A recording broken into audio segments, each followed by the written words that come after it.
Bila cinta menggugah rasa, begitu indah menyentuh hatiku, menyentuh jiwaku, hapuskan semua gelisah.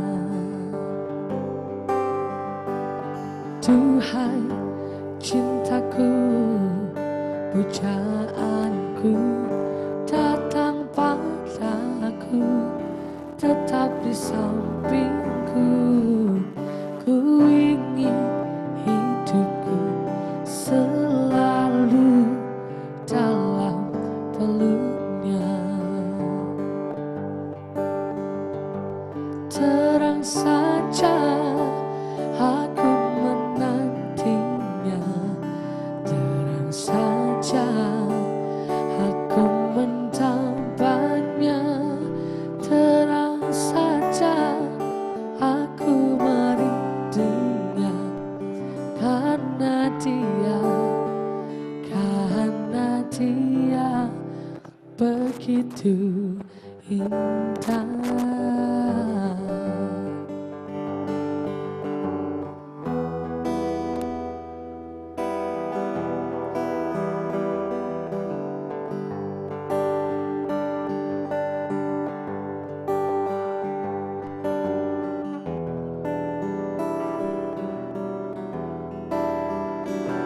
Duhai cintaku, pujaan hatiku, peluk diriku, dekat jiwaku, bawa ragaku melayang memeluk bintang. Terang saja aku menantinya, terang saja aku mendambanya, terang saja aku merindunya, karena dia begitu indah. Begitu indah, begitu indah.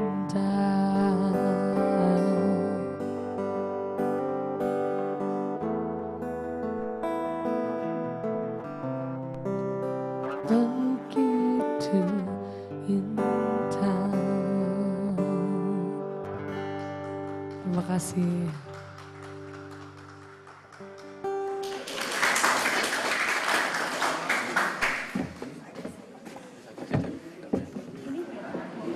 Assalamualaikum warahmatullahi wabarakatuh. Halo, apa kabar Anda pemirsa UB TV? Senang sekali saya Amalia Rizky dapat kembali menyapa Anda tentunya dalam UB Talk. Kali ini suatu tema istimewa kami ketengahkan untuk Anda, yakni talk show dalam rangka pencanangan Universitas Brawijaya sebagai Green Campus. Hari ini dari ruang jamuan lantai 6 Gedung Rektorat Universitas Brawijaya, saya mendapatkan kesempatan istimewa karena akan berbincang-bincang tentunya dengan Rektor Universitas Brawijaya, Bapak Profesor Dr. Insinyur Muhammad Bisri MS. Assalamualaikum Pak Rektor. Sehat Pak? Alhamdulillah sehat. Alhamdulillah, semangat ya Pak? Iya. Selalu bersemangat Pak.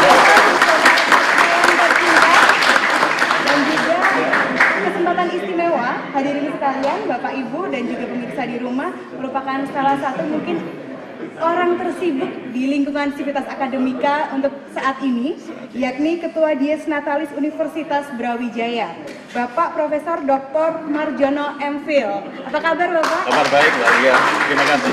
Terima kasih Pak, di tengah kesibukan Bapak mempersiapkan rangkaian acara Dies masih berkenan untuk bergabung bersama kami di talk show pada hari ini. Mudah-mudahan bisa berjalan dengan Ya, baik. Bapak-bapak sekalian, terkait dengan tema yang sudah saya sampaikan kepada pemirsa di rumah maupun hadirin, yakni mengenai pencanangan Universitas Brawijaya sebagai Green Campus, mungkin saya terlebih dahulu ingin mengetahui Pak, mengenai rangkaian kegiatan Dies Natalis sendiri untuk Universitas Brawijaya yang ke-52 ini.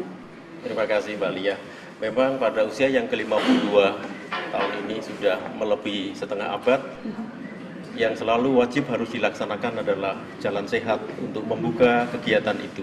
Karena dalam rangka Dies perlu keakraban di antara kita, sivitas akademika itu dijalin lebih erat lagi, sehingga salah satu kegiatan jalan sehat itu merupakan salah satu wahana di mana kita bisa satu dengan yang lain lebih dekat lagi, lebih bebas ngobrol dan seterusnya demi pengembangan institusi.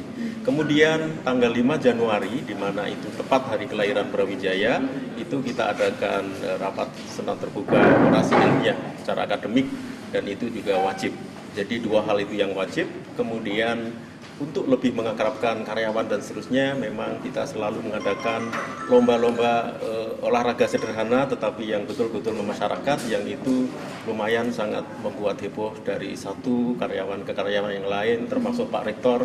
Saya nggak tahu kenapa nggak pernah kalah dalam sepak bola. Nah itu Karena beliau memang ya, saya pikir alumni dari Arema atau Persema itu salah, ternyata benar. Jadi itu mungkin salah satunya. Dan di samping itu untuk melestarikan seni dan selanjutnya macam-macam itu juga ada pentas seni, kemudian ada expo nanti tanggal 6, 7 dan 8 Maret masih ada expo, di mana di situ akan ditampilkan hasil karya kita baik mahasiswa maupun dosen, biar nanti bisa diimplementasikan. Termasuk kali ini yang kita adakan pencanangan Green Campus itu karena kita mengingat bahwa Brawijaya itu mahasiswanya nggak main-main, lebih dari 50.000, 62 sekian ribu dan seterusnya. Nah itu kalau tidak diberi sarana semacam lingkungan yang sehat, kita istilahkan nanti Green Campus, di situ nanti rasanya sustainable daripada Universitas Brawijaya mungkin akan terganggu. Dan itu ya. Ya, kemudian masih ke Pak Marjono nih Ya. Pak, saya ingin mengetahui mengapa kita perlu mendengungkan pentingnya konsep Green Campus itu sendiri sebagai rangkaian dalam Dies Natalis. Ya, terima kasih. Tadi sedikit sudah saya singgung dengan banyaknya mahasiswa, kemudian tidak didukung oleh luasnya lahan. Mahasiswanya banyak tetapi lahannya kira-kira 60 hektar.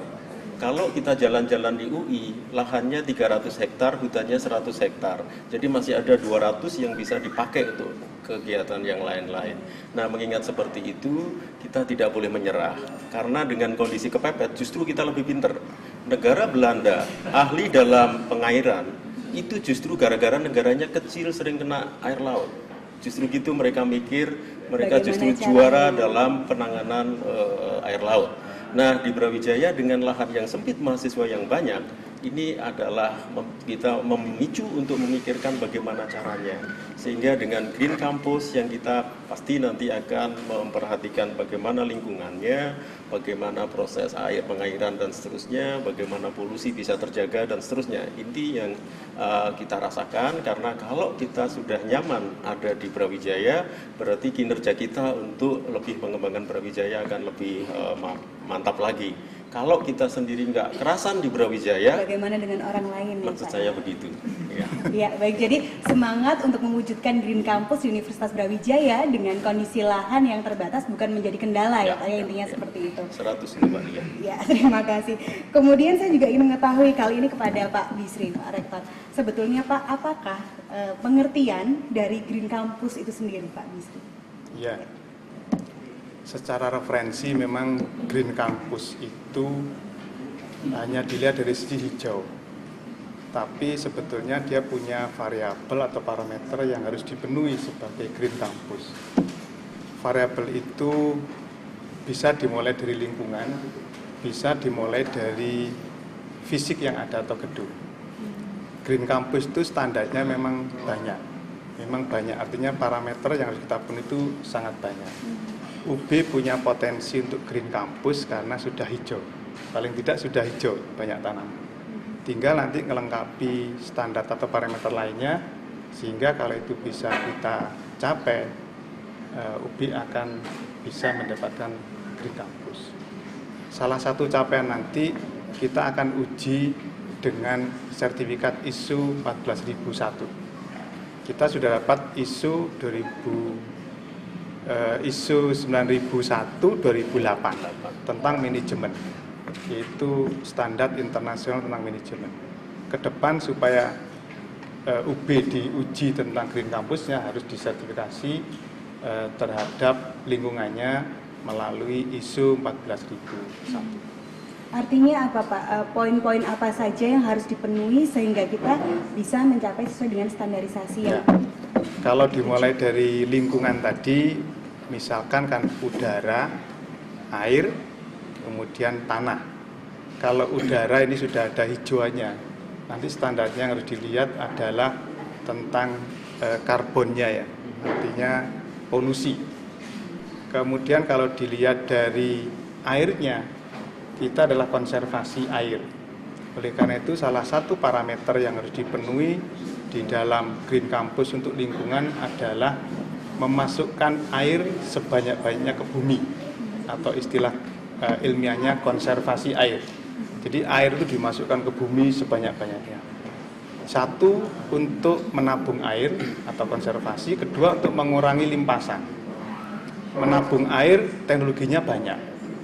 Ada yang biopori, tapi kalau biopori terlalu kecil sekali, hanya volumenya sedikit. Yang di UB ini kita coba memasukkan air itu dengan jalan membuat sumur injeksi. Di referensi disebut dengan recharge well atau injection well. Itu berupa sumur. Kalau di referensinya itu bahkan sampai 100 meter, diameternya 1 meter. Yang di UB ini kita sudah coba bangun sekitar 16 sumur injeksi yang nanti siang Bu Menteri akan kita ajak melihat sumur injeksi yang kita buat. Itu kedalamannya bisa 10 meter dengan diameter 1 meter. Berarti itu ada sekitar 10 kubik air yang akan ditabung atau dikonsep ke tanah. Kalau itu punya 100 saja, 100 kalau 10 kubik kita punya 1000 meter kubik air yang bisa masuk. Berarti nanti akan mengurangi limpasan yang ada di lahan. Musim kemarau itu bisa dipakai karena ditabung, dikasih mesin pompa, dipakai untuk menyiram taman, sehingga kita efisien. Itu hanya salah satu standar atau parameter Green Campus untuk lingkungan. Itu sumur injeksi bisa dipakai. Kemudian juga kalau lingkungan yang kita lihat di UB itu yang masih belum green harus dipenuhi adalah tentang energi, terutama energi lampu. Kita ini tidak efisien karena masih menggunakan konvensional, tidak menggunakan energi yang murah, misalkan lampu LED. Kita masih ada pemborosan. Kemarin bahkan hasil studi teman-teman tim energi menemukan bahwa energi kita bayarnya adalah 850 juta. Dalam kurun waktu 1 bulan 850 ya, juta. Sekitar 6 miliar ya kemarin, 6 miliar. 1 tahun. 1 tahun. Setelah dikaji kita nanti akan bisa efisien sekitar 200 juta dengan merubah. Pembenahan apa Pak yang harus dilakukan sehingga dapat efisien? Nanti kita akan menggunakan solar cell. Baik. Dimulai sudah di Fakultas Teknik, lampu-lampu taman sudah menggunakan solar cell. Nanti di UB juga akan kita mulai karena ini lagi menuju Green Campus, kan baru pencanangan. Itu tentang energi. Kemudian tentang tanaman. Fauna ya, flora. Kita sudah mulai ingin menanam tanaman tidak hanya hijauan tetapi buah. Buah juga akan ada di sini. Ada ya, di UB ya? ini di belakang sudah dimulai menanam buah-buahan. Sehingga harapannya nanti antara burung dan tanaman itu sinergi. Kita punya tim biodiversitas. Sekarang sudah Pak Misbah ketuanya. Jadi ini burung-burung sudah mulai banyak hidup di sini, maka harus disiapkan makanan. Itu adalah sinergi antara burung, flora, dan fauna. Yang lainnya tentang lingkungan itu tentang penataan parkir, karena nanti terjadi polusi. Maka UB lingkungannya harus ditata sedemikian rupa supaya tidak banyak kendaraan itu mengeluarkan asap. Dan itu memang tidak mudah dengan jumlah mahasiswa yang cukup banyak. Oleh karena itu saya mengharapkan untuk Green Campus ini para mahasiswa mau berjalan. nanti parkir akan agak tersentral di sebelah timur di Samantakrida. Akan disentralisasi di Ya, sana, Pak? ya, di Samantakrida, yang di sebelah barat di tempatnya lapangan bola itu. Kita akan buatkan parkir sehingga ada 2 kelompok, dan ke depan juga ada di belakangnya gesos. Sehingga beban yang di barat ini akan berpindah ke timur dan berpindah ke utara. Sehingga harapannya merata, dan mahasiswa dan semua dosen kalian harus mau jalan. Selama ini repotnya teman-teman mahasiswa, dosen semuanya maunya itu Praktis, nempel ya, gitu loh ya. Kalau ini di Termasuk kelas Pak Rektor maunya ya, Pak? sebelah, termasuk Pak Pak Rektor. Rektor juga jalan ya? Ya, Oh ya. Pak Rektor harus Semuanya jalan juga. Jadi semua konsepnya di sini akan tercapai, Pak Marjono dan Pak Bisri. Iya. Artinya untuk Green Campus itu sendiri akan tercapai, dan juga kesehatan yang Iya. menjadi salah satu agenda dari Dies Natalis juga Iya. bisa menjadi tidak hanya sekedar wacana. Iya. Begitu ya, Pak? Iya. Betul, betul. Ya, Ya. Baik Pak, kalau tadi sudah dijelaskan bahwa untuk energi, kemudian juga adanya flora dan fauna yang akan terfasilitasi Ya. dalam lingkungan Universitas Brawijaya. Kembali dengan yang disampaikan Pak Marjono, kita hanya lahan kita ini terbatas, Pak. Itu apakah memungkinkan untuk konsep yang disampaikan Pak Bisri ini tercapai dengan ideal di lingkungan Universitas Brawijaya? Iya. Siapa saya? Monggo, silahkan saling menambah. Monggo Pak Zak. Ya, kalau menurut saya bisa, karena apa? Begini, tinggal caranya bagaimana. Artinya kalau untuk mengurangi lahan hijau memang sudah dimulai dari Pak Rektor yang lama juga, bahwa mengurangi bangunan yang terlalu lantai 1 tapi dengan tinggi, tapi lahan hijaunya masih terjaga. Nah, ini kaitannya dengan DS, kita juga gandeng Pak Wasto yang sedang jalan ke sini, saya pikir itu bahwa antara kalau di universitas itu Green Campus, kemudian nampaknya seminggu lagi Bu Jokowi kalau bisa rawuh juga akan mungkin kaitannya dengan Green City. Nah, di sini kita juga mencoba untuk bersama-sama itu menanam pohon. Harapan kami kalau bisa di Malang ini bisa kira-kira 7.752. 7.752. Ini dengan filosofi bahwa di Brawijaya ada 14 fakultas. Kalau mau 14.000 terlalu berat bagi kami, sehingga kita pecah 77. Kemudian kita Dies Natalis yang ke-52. Sehingga 7752 itu artinya dari 14 fakultas yang ada di Universitas Brawijaya pada usia ulang tahun yang ke-52, kita menyumbangkan tidak hanya di kampus tapi untuk Kota Malang, sehingga kita bisa menanam sebanyak pohon itu. Yang jelas bukan untuk Brawijaya saja. Kalau di city, di kota nampaknya 10.000. Jadi kalau kita sudah bisa ikut andil, nanti kan tinggal menambah sedikit di sana.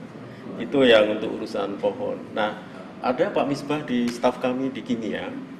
Memang beliaunya ahli kimia, tetapi lebih suka burung daripada kimia. Saya nggak tahu kenapa. Nah, berdiskusi dengan Pak Misbah, ternyata kalau kita pengen gule, kita beli gule. Tetapi kalau kita pengen burung, tidak harus beli burung. Kemudian Pak? Cukup menanam tanaman kesukaan burung, nanti burung nggak usah dibeli, datang Seperti sendiri. yang disampaikan Pak Rektor tadi Iya, ya. jadi cara-cara seperti itu nanti yang bisa mengefisienkan pertanyaan Mbak Lia tadi.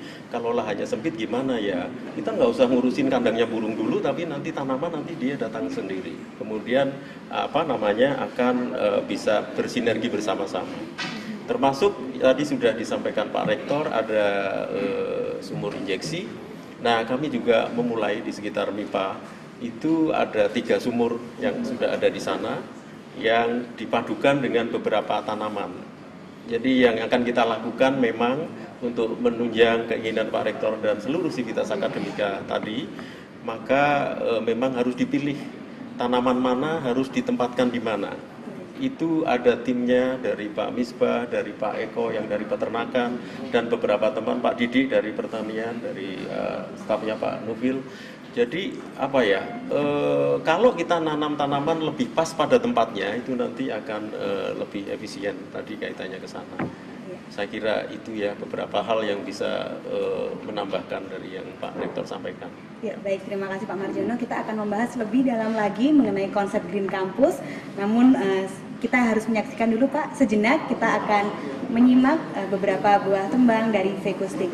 Pemirsa tetap di UB TV, kami akan kembali beberapa saat lagi. Vekustik.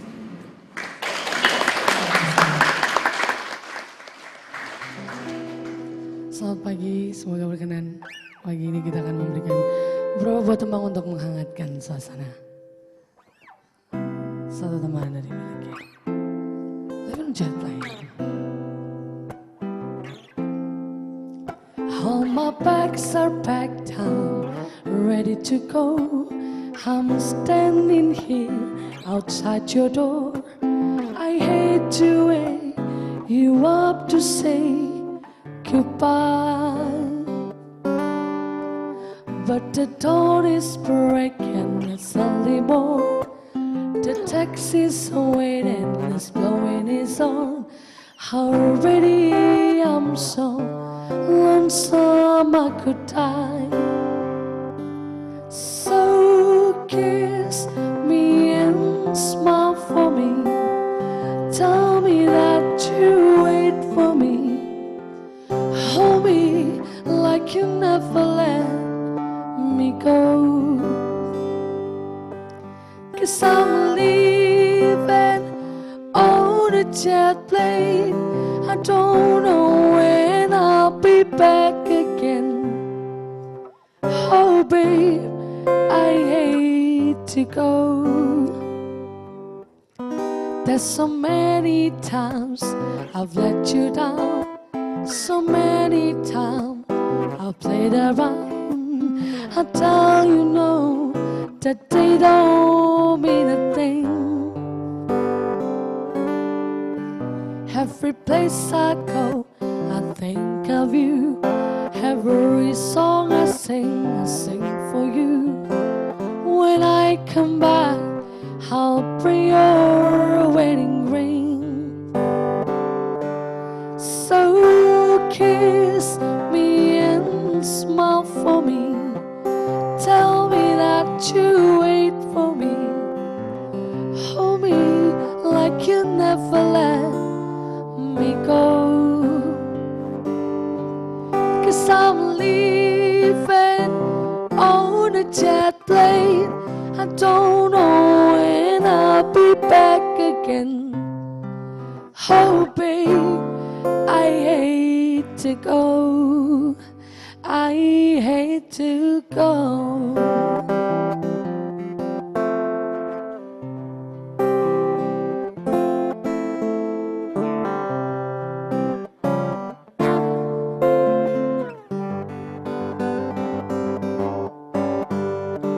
Now the time has come to leave you. One more time, or let me kiss you. Close your eyes and I'll be on my way. Dream about the days to come when I won't have to live alone. About the times that I won't have to say. So kiss me and smile for me. Tell me that you wait for me. Hold me like you never let me go. 'Cause I'm leaving on a jet plane. I don't know when I'll be back again. Oh babe, I hate to go. 'Cause I'm leaving on a jet plane. I don't know when I'll be back again. Oh babe, I hate to go. I hate to go. Thank you so much. Ya pemirsa, itulah tadi sebuah tembang yang mungkin memang sudah akrab di telinga Anda dari Vekustik. Kita akan melanjutkan kembali perbincangan pada hari ini. Bagi Anda yang baru saja bergabung di UB TV, kami sedang membahas mengenai pencanangan Universitas Brawijaya sebagai Green Campus. Kami akan melanjutkan kembali bincang-bincang kali ini. Saya mungkin kembali ke Pak Rektor ini Pak, mengenai Green Campus itu sendiri. Kalau tadi sudah Bapak jelaskan demikian detailnya, sebetulnya untuk bangunan atau segala bentuk gedung yang ada di Brawijaya ini sendiri, apakah sudah ramah lingkungan? Apakah sudah sesuai dengan konsep Green Campus? Iya. Untuk bangunan gedung itu sebenarnya sudah ada standar untuk Green Campus ya. Seperti di UB itu sebagian ada yang sudah memenuhi, sebagian belum. Artinya contoh kecil adalah sinar. Mestinya ruang itu kalau itu Green Campus, maka tidak terlalu banyak lampu-lampu yang menyala di siang hari. Cukup dari sinar matahari. Yang terjadi di UB sebagian masih selalu mengandalkan penerangan dari lampu. Karena ini akan boros energi dan akan menyebabkan kelembaban di dalam ruang ini agak tinggi karena sinar mataharinya tidak masuk penuh. Oleh karena itu yang sudah memenuhi persyaratan green building ya diteruskan, yang belum akan direnovasi. Contohnya nanti lampu-lampu ini harus dibuat pakai LED supaya lebih murah. Kalau diperlukan juga AC itu waktu nyalanya juga diatur. Selain itu paling bagus memang sekarang ada teknologi kalau mau masuk baru lampu nyala. Atau kalau mau otomatis masuk itu ya, Pak, otomatis semua. Ini ada, kita punya fakultas ilmu komputer itu saya kira bisa semua untuk mengatur ini.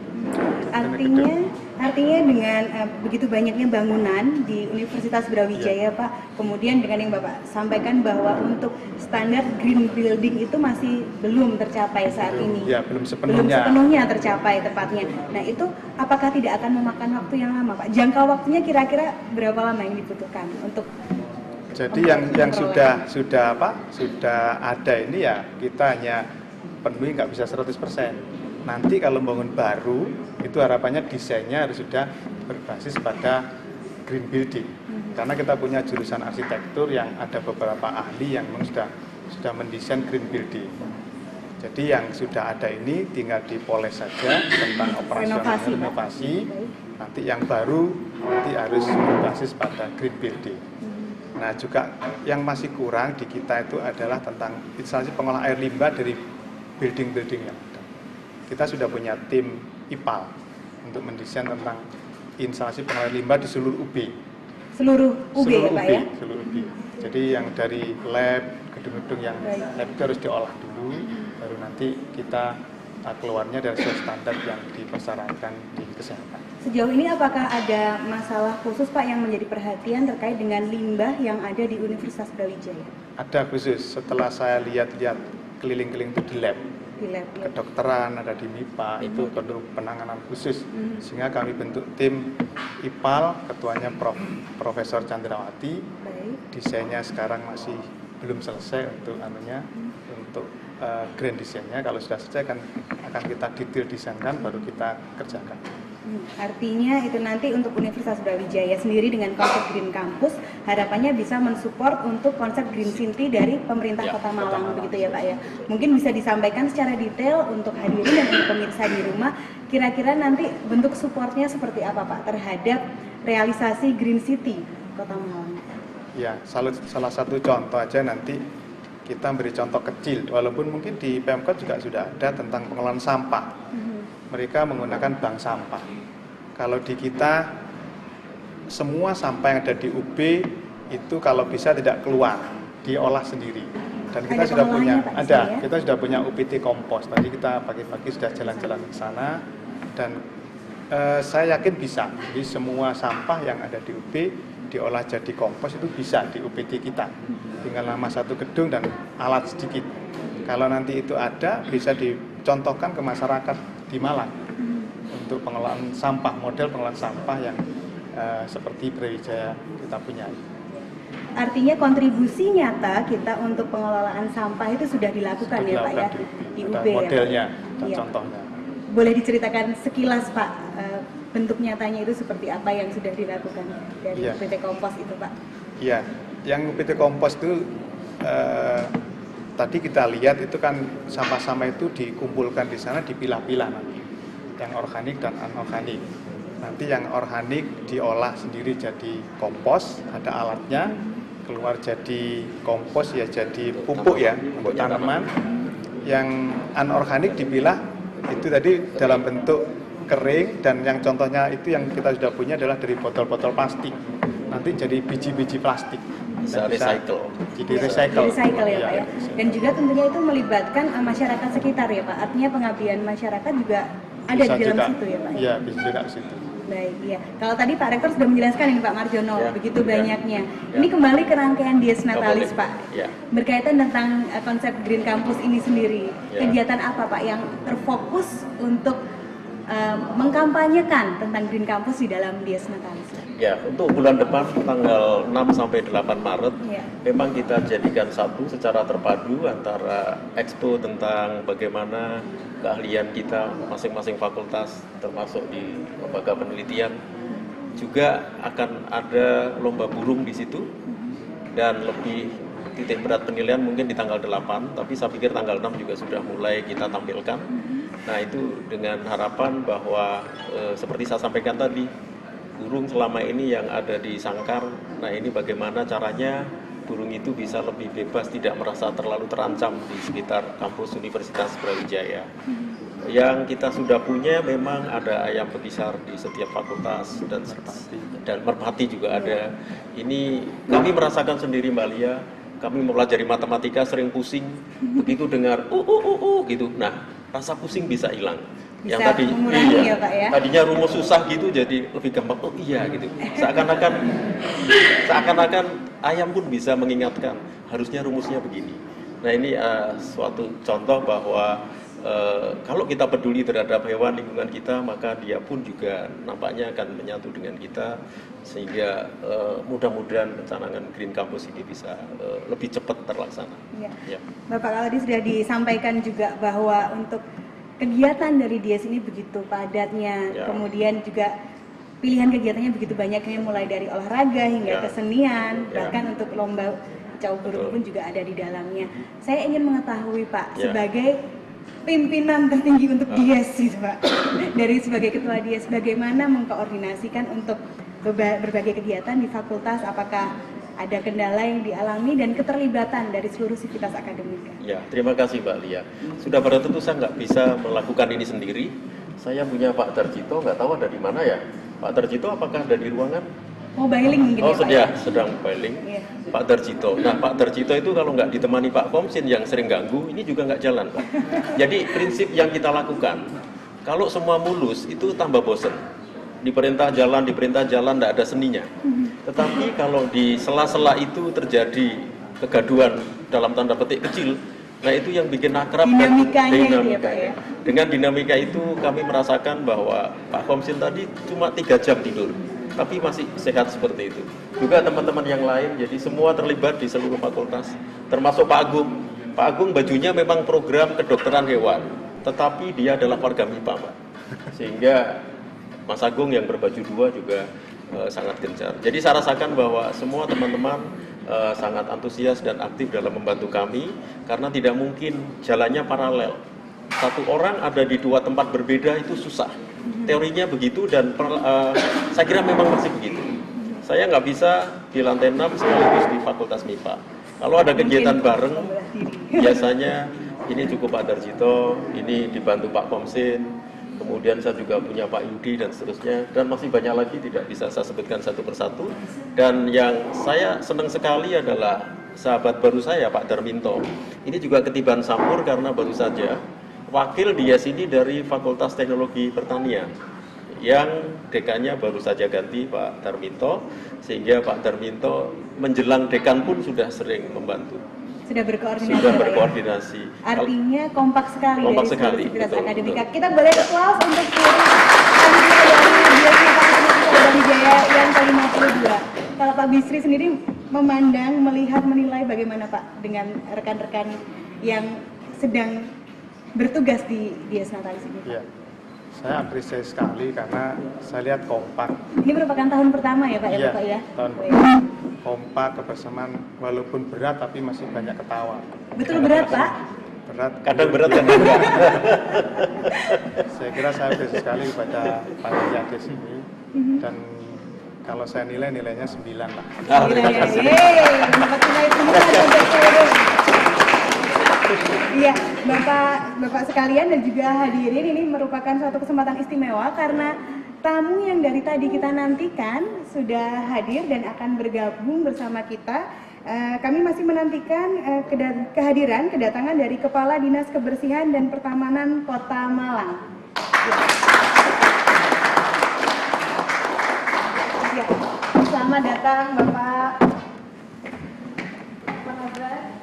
Silakan boleh bergabung bersama kami. Beliau ini dosen saya. Silakan Pak Iwi. Silakan. Ya, sekali lagi selamat datang Bapak Erik Setio Santoso STMT. Ya, bagaimana kabarnya Pak? Baik. Ini warnanya sudah hijau. Ya, betul. Artinya sudah Green sesuai City. dan sudah sepakat dengan konsep Green Campus. Iya, ya. ini seragam kebesaran kami ini. Wah. Ini langsung saya todong pertanyaan boleh ya, Boleh, Pak boleh. Erik ya.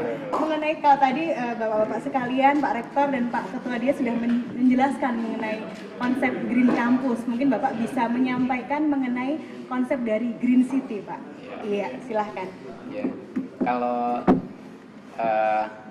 rumah besarnya sih kita pengennya ada Green City gitu, kota hijau. Nah, di dalam Green City ini kita pengennya semuanya juga green juga. Ada Green School, ada Green Community, ada Green Market yang habis ini juga mau kita kolaborasikan dengan Dinas Pasar. Nah, kalau kampus juga ada program Green Campus. Ini kita sangat mendukung dan sangat senang sekali. Pertama supaya di Kota bisa Malang, sinergi. betul Pak? Betul. Yeay.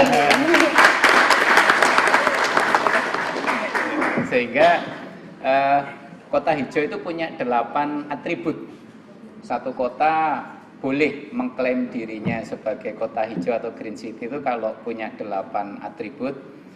Ada Green Open Space yang artinya ruang terbuka hijau. Ada Green Community. Green Community ini masyarakatnya pun harus sudah hijau juga di sana, punya kepedulian terhadap lingkungan. Kemudian ada Green Green Waste, sampah.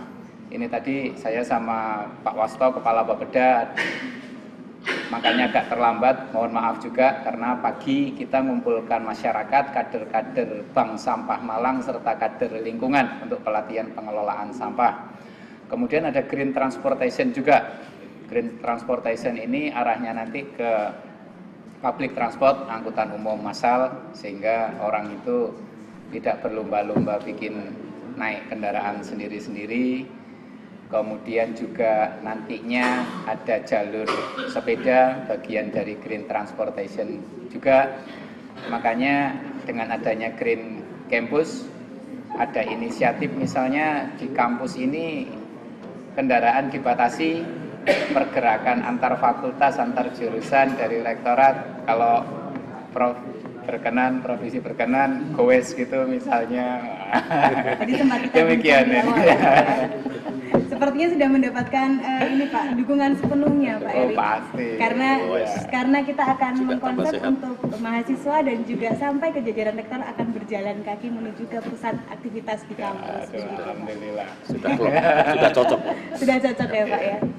Kira-kira Pak kalau dari pemerintah Kota Malang sendiri melihat Universitas Brawijaya dengan wacananya menuju Green Campus itu sendiri Pak, apa kerjasama atau bentuk dukungan nyata yang akan dilakukan?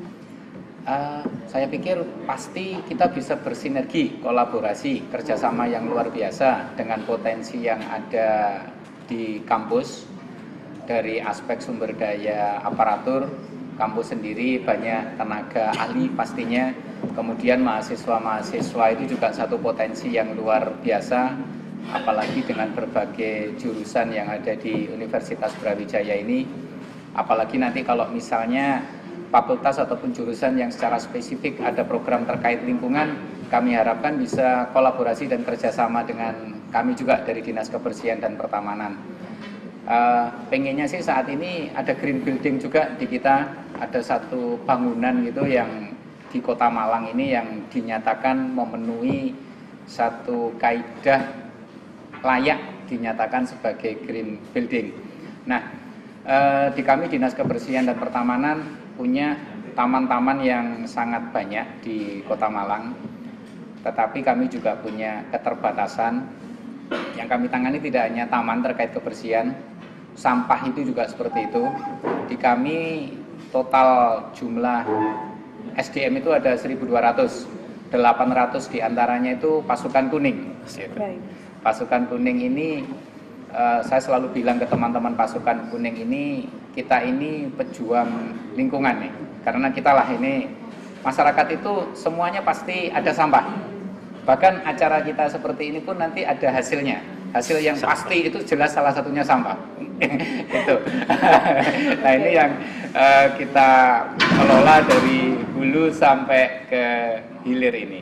Nah ini yang saya pengen menyatu dengan teman-teman pasukan kuning kami. Makanya kemana-mana di setiap acara, bahkan uniform dari pasukan kuning ini akan saya kenakan. Baik ya Pak, menarik sekali. Kita akan berbincang lebih dalam lagi mengenai topik pada hari ini sambil menantikan juga setelah ini mungkin berkenan hadir bersama kita Kepala Badan Perencanaan Pembangunan Daerah Kota Malang. Kita jeda sejenak bersama Vekustik.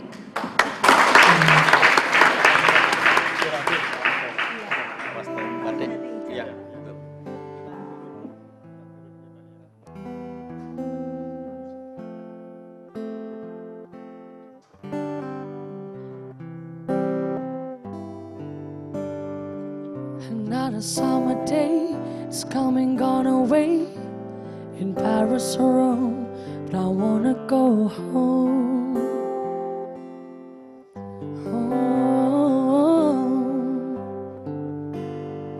Maybe surrounded by a million people, I still feel all alone. Just wanna go home. Oh, I miss you, you know. I've been keeping all the letters that I wrote to you, each one a line or two. I'm fine, baby, how are you? I would send them, but I know that it's just not enough. My words were cold and flat, and you deserve more than that.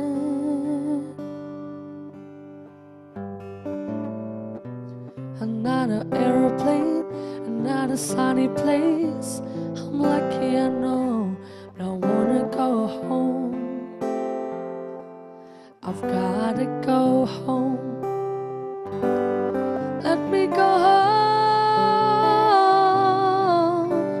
Oh, I'm just too far from where you are. Wanna come home.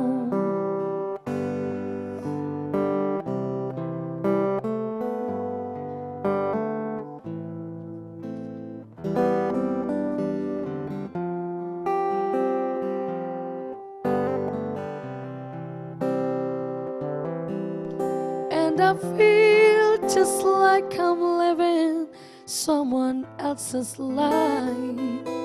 It's like I just stepped outside when everything was going right. And I know just why you cannot come along with me, 'cause this was not your dream, but you always believed in me.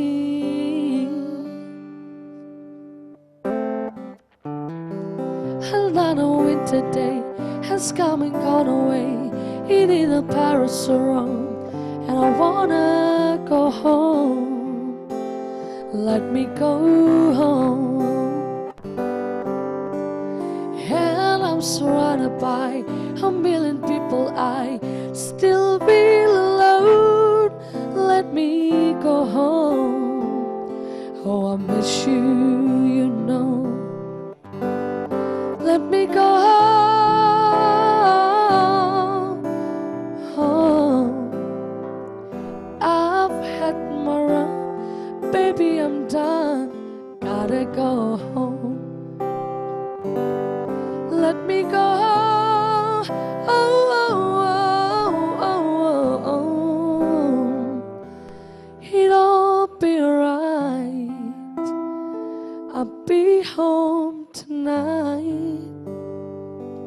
I'm coming back home.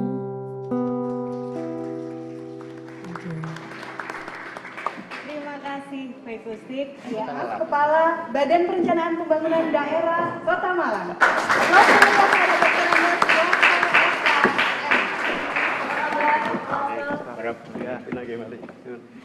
Terima kasih Bapak sudah menyempatkan bergabung bersama kami.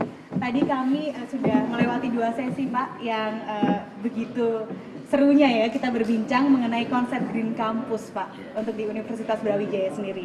Nah ini dari jajaran pemerintah Kota Malang kami sudah mendapatkan sekilas mengenai konsep Green City dari Pak Erik.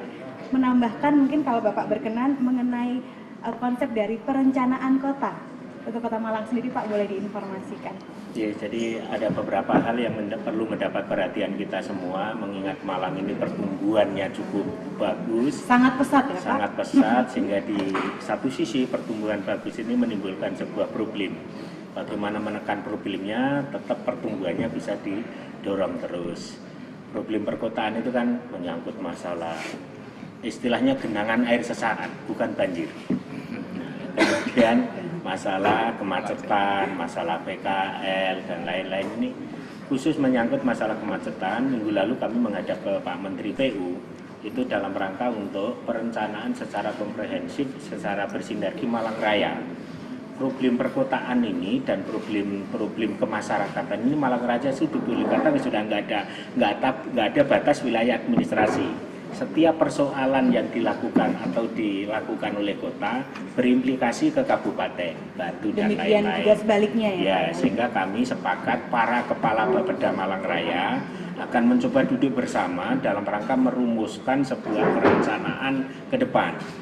Saya membayangkan 5-10 tahun Kota Malang ini seperti apa tingkat kemacetannya kalau tidak diantisipasi secara dini. Saat ini saja kemacetan luar biasa, apalagi Ya, di akhir pekan ya Pak ya. Betul, oleh karena satu demi satu akan kami coba rumuskan perencanaan mengurai problem itu.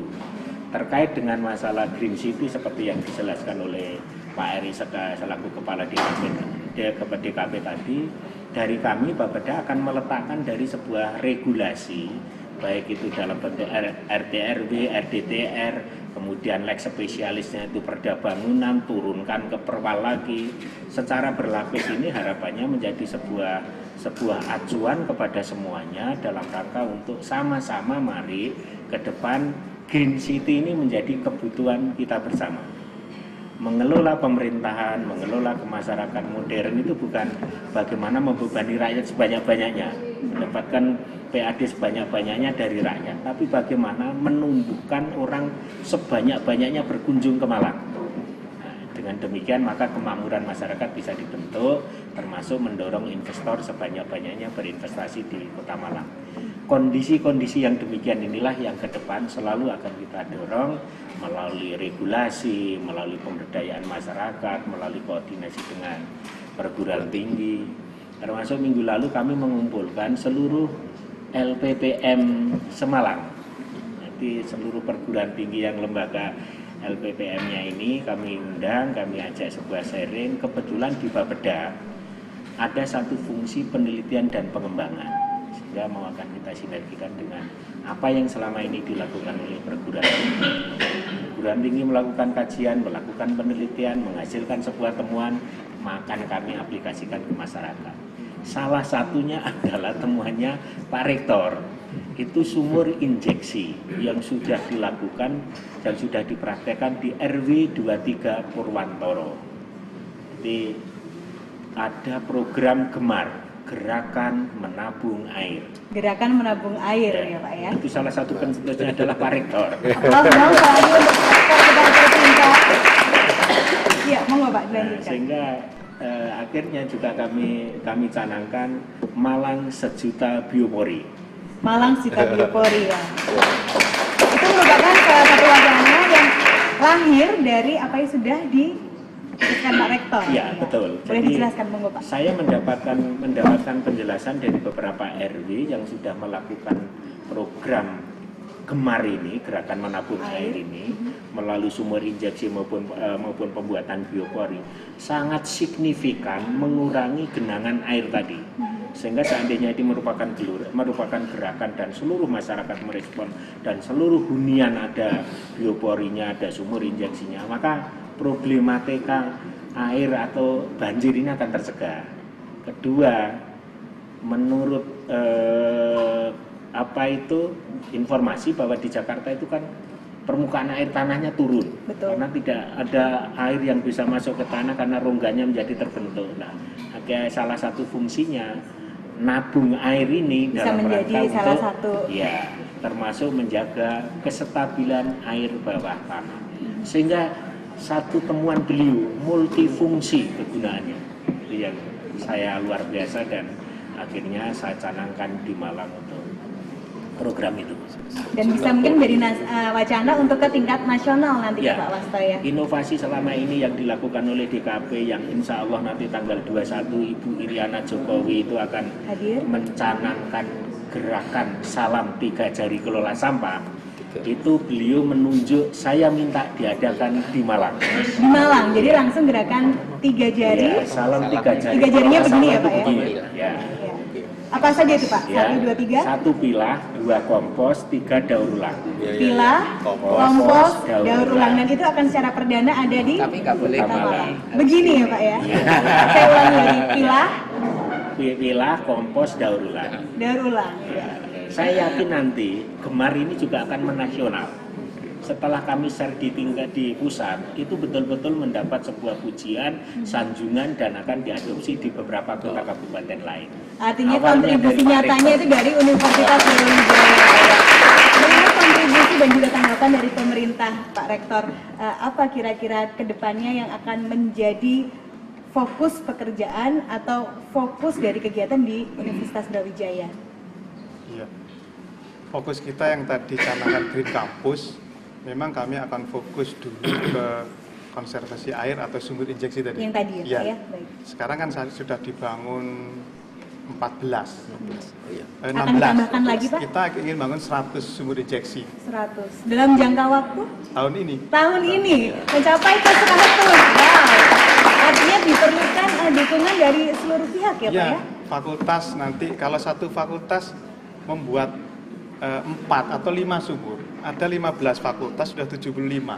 Ya Cukup selesai ringan sudah. artinya. Ya selesai sudah. Jadi tugas untuk membuat sumur injeksi ini nanti biar inisiasi ke masyarakat untuk dipakai. Memang teknologi ini bukan satu-satunya pengendali genangan, bukan satu-satunya, tetapi memang signifikan. Ya tadi kalau kita hitung kalau mau tidak hanya 10 meter, buatlah 100 meter. Berarti Bisa ada ya, Pak, 100 ya, kubik, sampai dengan bisa. 100 kubik air atau 50 kubik air per satu sumur. Kalau normal itu memang sekitar 10 sampai 20 lah. Karena orang kalau terlalu dalam juga nggak bisa gali, karena ini sumur gali bukan sumur bor. Kalau sumur bor terlalu kecil, 10 cm kali 100 meter hanya berapa? Nggak efisien. Sehingga yang paling bagus memang sumur injeksi menggunakan diameter 1 meter bis beton. Itu kalau rata-rata semua 20 meter ada 1000 berarti 20.000 kubik. Dalam jangka 3 hari itu udah turun lagi kan, diisi lagi. 3 hari habis diisi lagi.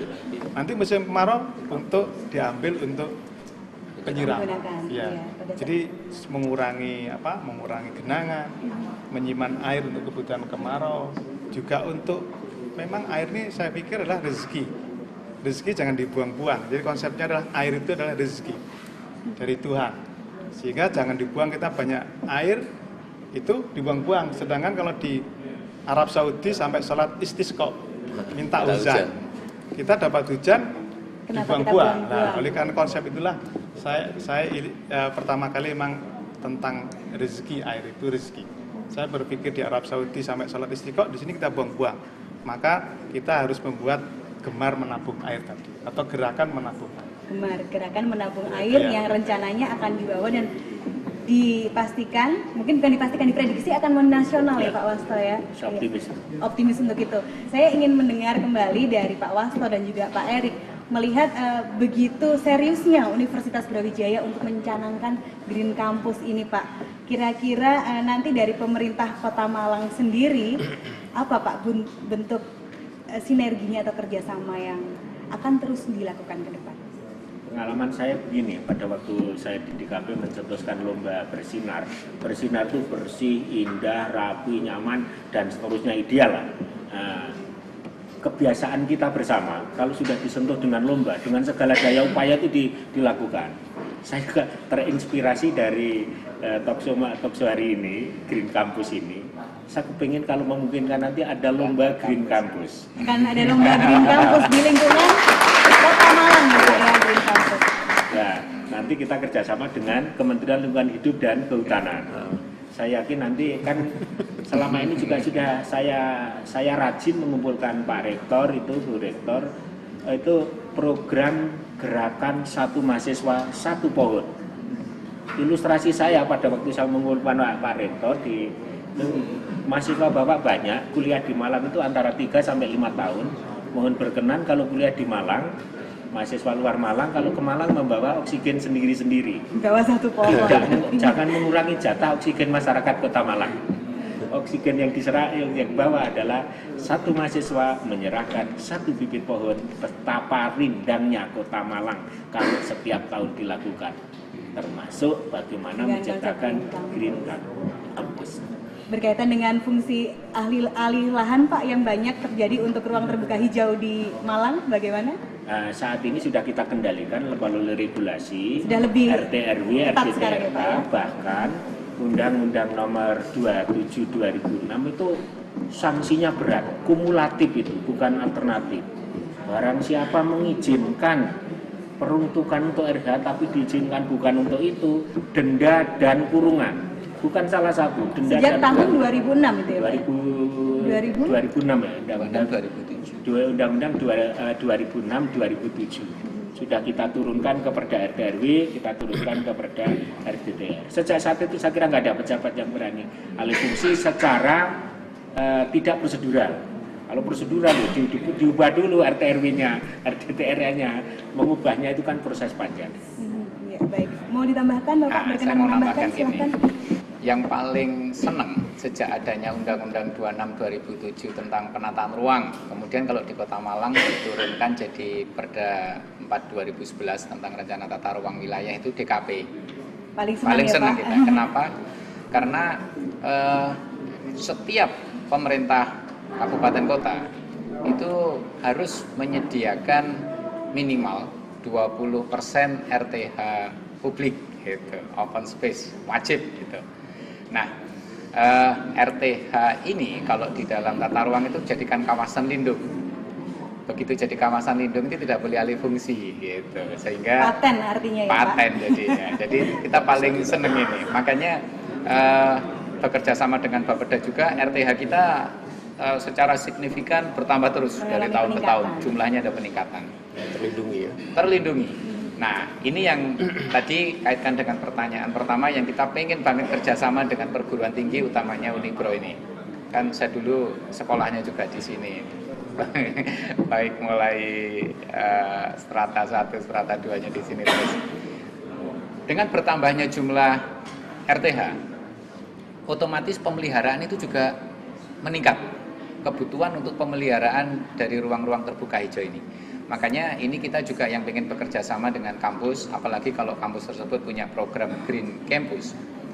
Mari kita bekerja sama, utamanya dalam pemeliharaan taman-taman RTH ini. Sehingga taman-taman itu selalu terawat, terjaga, terlindungi, bahkan selalu bisa dikembangkan sehingga memberikan nilai kemanfaatan bagi masyarakat, bagi mahasiswa sambil belajar, baca-baca di taman itu kan juga cukup nyaman. Pengen budayakan untuk membaca dengan memanfaatkan taman-taman. Jadi di taman itu untuk semakin memperdalam ilmu, bukan hanya untuk pacaran saja misalnya seperti itu.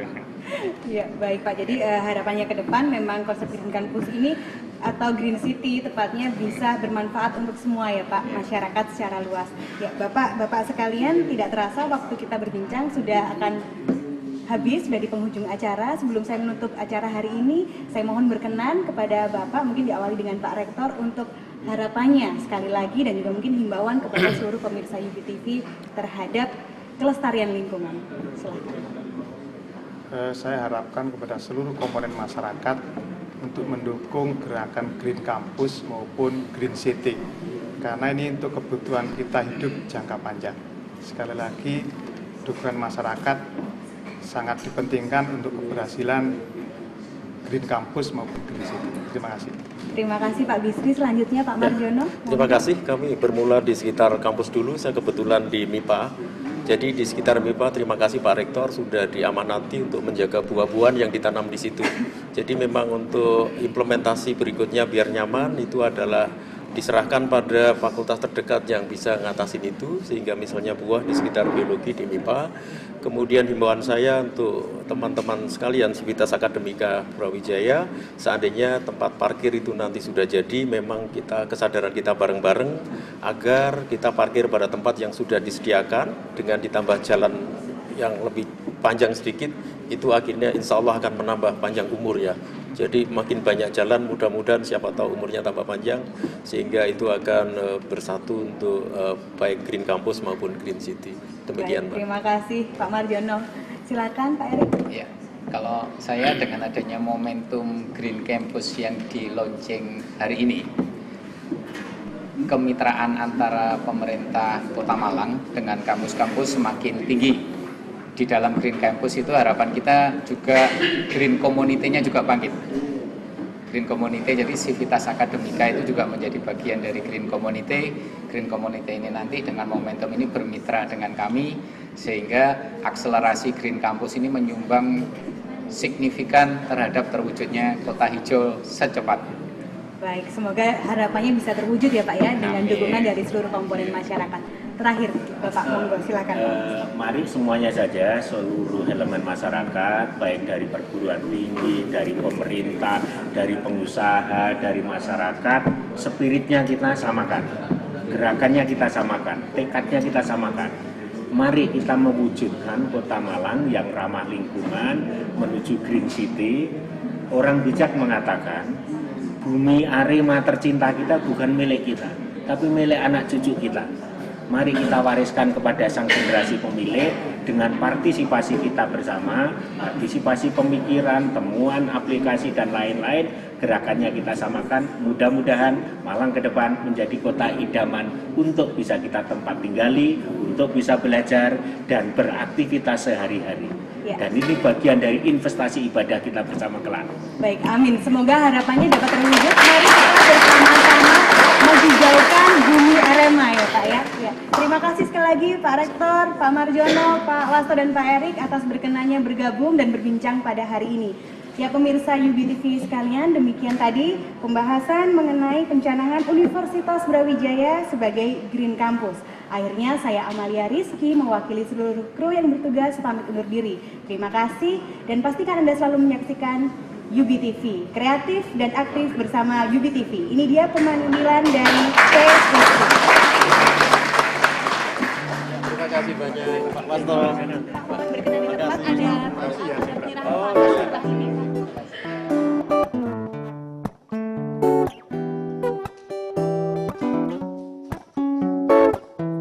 Dan kejar lagu bingkisan kalbuku bagi insan dunia yang mengagumkan cinta. Betapa nikmatnya dicumbu asmara bagai embun pagi yang menyentuh rumputan. Oh cinta akan ku berikan bagi hatimu yang damai. Cintaku gelora asmara seindah lembayung senja. Tiada ada yang kuasa